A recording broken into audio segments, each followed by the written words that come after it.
My dear students, Dr. James Taylor Kent രചിച്ച lectures on homoeopathic മെറ്റീരിയ മെഡിക്ക എന്ന പുസ്തകത്തെ ആധാരമാക്കിയുള്ള ഈ പ്രോഗ്രാമിലേക്ക് നിങ്ങൾക്കേവർക്കും വീണ്ടും സ്വാഗതം. നമ്മൾ ഈ പരമ്പരയുടെ 88ാമത്തെ എപ്പിസോഡിൽ സൈനീഷ്യ എന്ന അധ്യായത്തിൻ്റെ അവസാന ഭാഗമാണ് നമ്മൾ പരിഗണിക്കുന്നത്.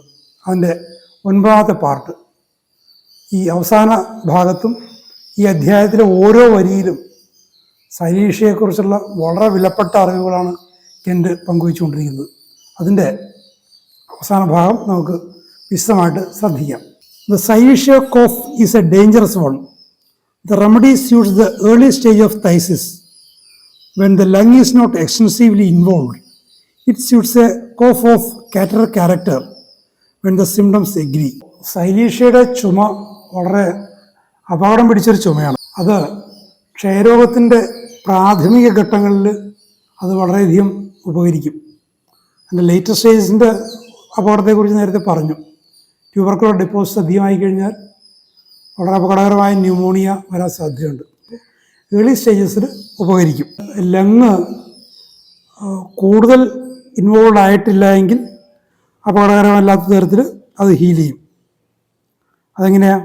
കാറ്ററൽ ക്യാരക്ടറിലുള്ള ചുമ സൈനീഷ്യയുടെ ജനറൽ കണ്ടീഷൻസ് എഗ്രി ചെയ്ത് കഴിഞ്ഞാൽ സുഖപ്പെടുത്തും.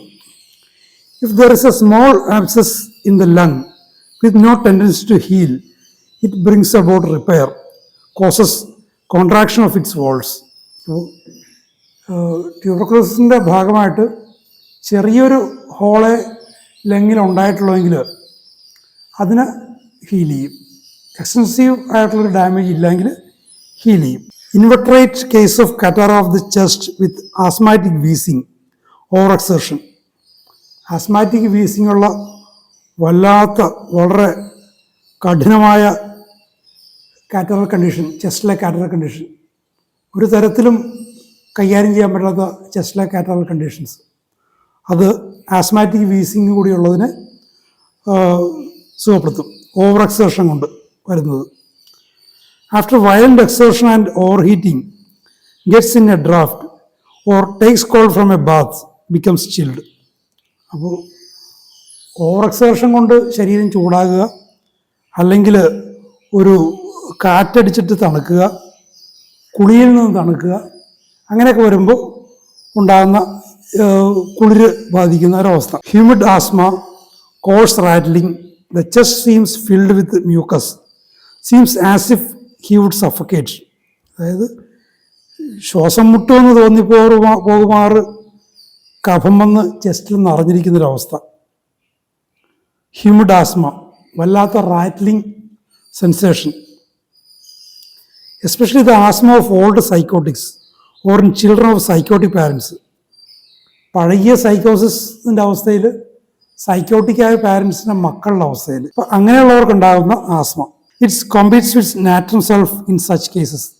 അപ്പോൾ ആ ഒരവസ്ഥയിൽ സൈനീഷ്യയോട് കമ്പയർ ചെയ്യാവുന്ന ഒരു ഔഷധമാണ് natural self. Patient is pale, waxy, anaemic with great prostration and thirst. വല്ലാതെ വിളറി മെഴുക് പോലെയായി രക്തം വാർന്നു പോയൊരവസ്ഥ, അനീമിക്കായുള്ള അവസ്ഥ, വല്ലാത്ത ക്ഷീണം, തളർന്നു കിടക്കുന്ന അവസ്ഥ, വല്ലാത്ത ദാഹം. Asthmatic attacks from suppressed gonorrhea with liability to develop complaints from overexertion and overheating, as in most psychotics. ഒരു സൈക്കോട്ടിക് നേച്ചറാണ് പറയുന്നത്. സപ്രസ്ഡ് ഗൊണേറിയ സപ്രസ് ചെയ്യുമ്പോൾ ഉണ്ടാകുന്ന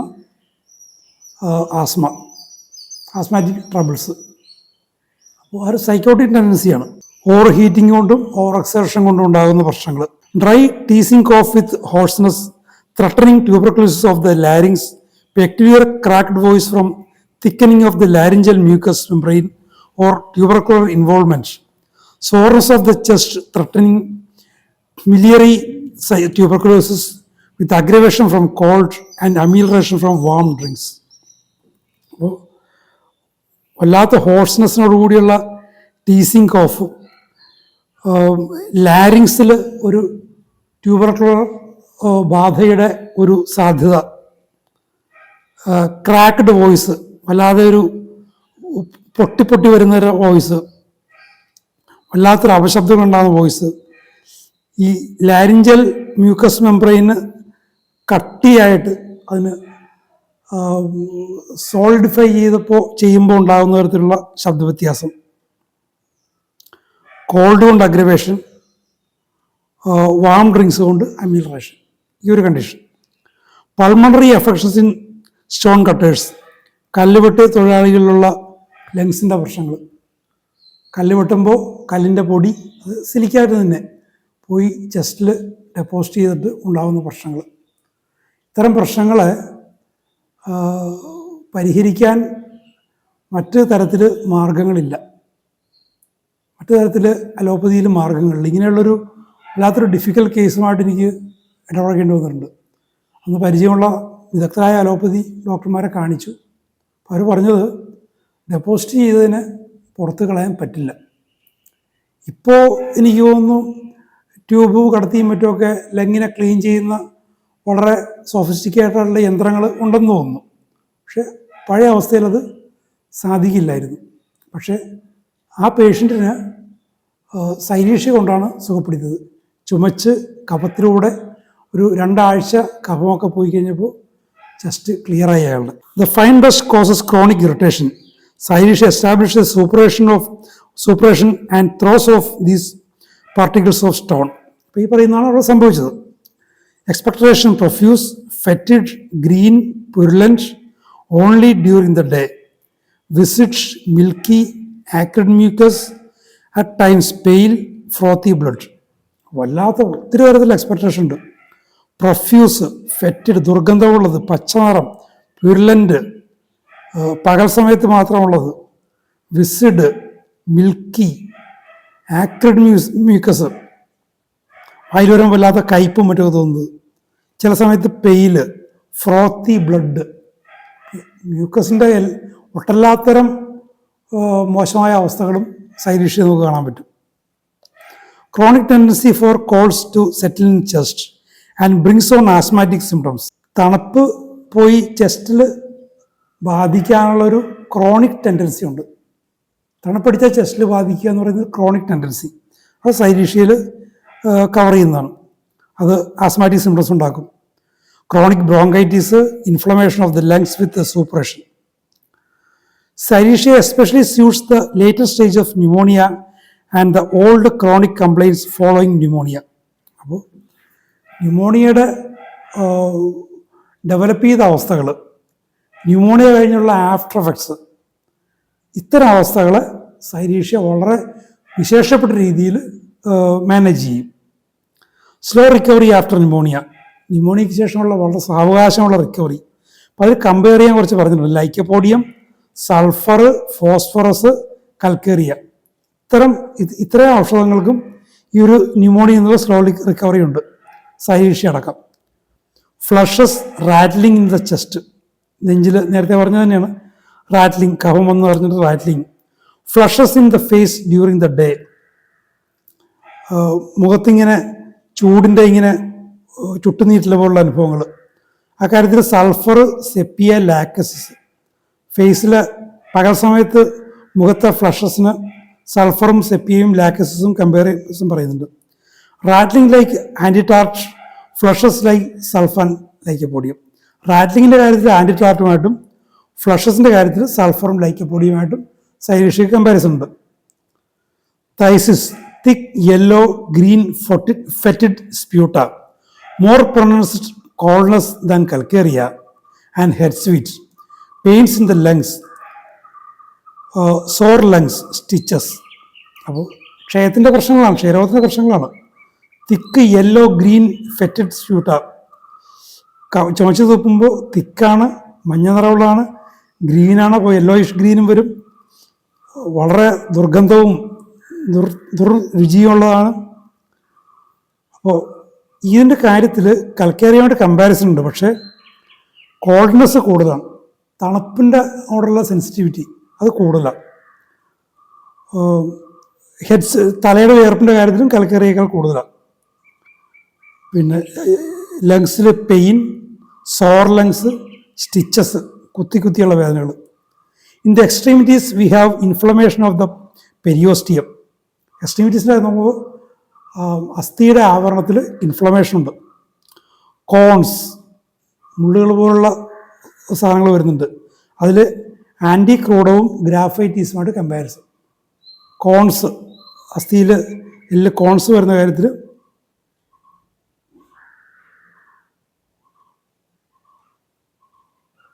കോൺസിൻ്റെ കാര്യത്തിൽ ആൻറ്റി ക്രൂഡവും ഗ്രാഫൈറ്റീസുമായിട്ട് സൈലീഷ്യക്ക് കമ്പാരിസൺ ഉണ്ട്.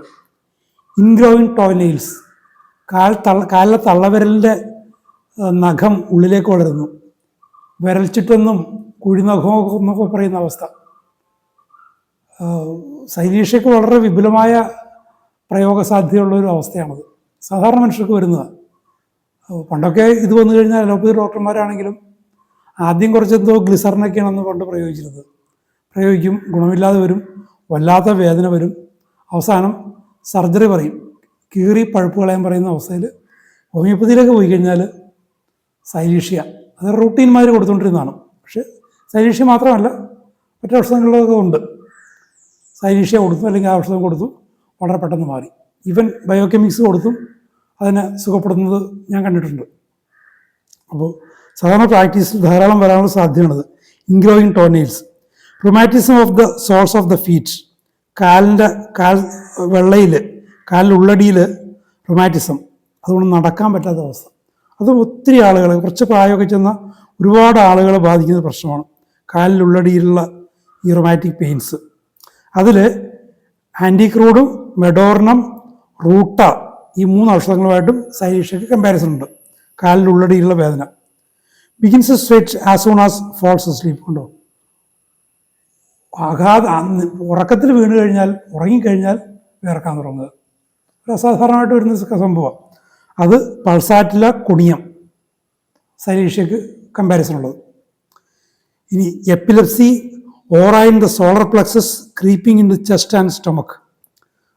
എപ്പിലെപ്സി ഉണ്ട്, അപസ്മാരമുണ്ട്. Aura in the solar plexus creeping in the chest and stomach.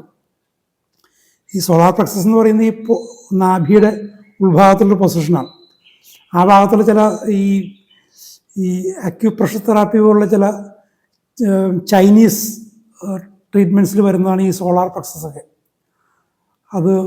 അത് മേലേക്ക് കയറി വരുന്നൊരവസ്ഥ, ചെസ്റ്റിലേക്ക് കയറി വരുന്നപ്പോൾ അത് സൈലീഷ്യയിലുണ്ട്.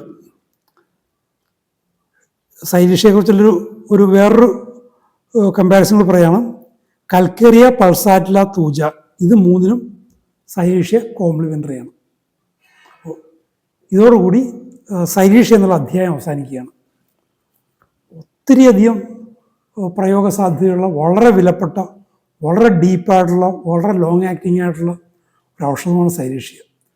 ഇതിനെക്കുറിച്ച് നിങ്ങൾ നന്നായിട്ട് പഠിക്കണം. നല്ല രീതിയിൽ നിങ്ങൾക്ക് വളരെ വിവേചനത്തോടുകൂടി പ്രാക്ടീസ് ചെയ്യാൻ പറ്റും. ഇനി നമുക്ക് അടുത്ത അധ്യായം മുതൽ, അടുത്ത എപ്പിസോഡ് മുതൽ നമുക്ക് ഹെപ്പാർ സൾഫിനെ പരിഗണിക്കാം. സൈലീഷ്യമായിട്ട് ബന്ധമുള്ളൊരു ഔഷധമാണ്. നമ്മൾ നേരത്തെ പറഞ്ഞ ടോനെയിൽസിൻ്റെയൊക്കെ പ്രശ്നത്തിൽ സൈലീഷ്യമായിട്ട് വളരെയധികം സാദൃശ്യമുള്ളതാണ് പല കാര്യങ്ങളിലും. ഇതുവരെ ഈ പ്രോഗ്രാം ശ്രദ്ധിച്ച നിങ്ങൾക്ക് ഏവർക്കും നന്ദി. ഇനിയും സബ്സ്ക്രൈബ് ചെയ്യാത്തവരുണ്ടെങ്കിൽ ദയവായി സബ്സ്ക്രൈബ് ചെയ്യുക, വീഡിയോ ലൈക്ക് ചെയ്യുക, നിങ്ങളെ സുഹൃത്തുക്കളെ ഇത് പരിചയപ്പെടുത്തുക. നമുക്ക് അടുത്ത എപ്പിസോഡിൽ വീണ്ടും കാണാം. Thank you for watching.